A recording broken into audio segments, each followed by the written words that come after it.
توی قسمت اول ما به سراغ شرکت بیمه هوشمند فردا رفتیم.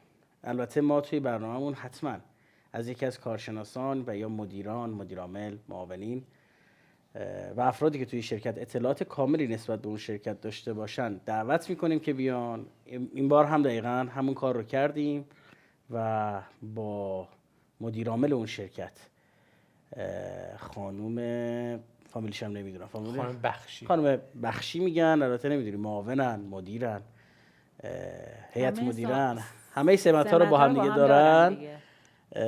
دعوت کردیم که بیان، ولی خب اولا که گفتم خیلی سرمون شلوغه و خیلی جلسه داریم و با آقای فربود، فرید، فرند یه چیزی تو همین مایه ها تماس بگیرید و با ایشون صحبت کنید که برای خودشون اصطلاحاً نوشابه هم باز میکردن و هم دیگه پاس میدادن و کسی از این شرکت توی برنامه ما حضور پیدا نکرد. خب ما دوست داشتیم حضور داشته باشن که بتونن اگر که حالا یه صحبتایی شد دفاع هم بکنن، ولی خب نبودن دیگه. حالا دیگه باید ببخشن اگر که چیزی بود و نتونستن خودشون دفاع کنن. ما اینجا فقط حمله میکنیم، اونا دیگه دفاع ندارن.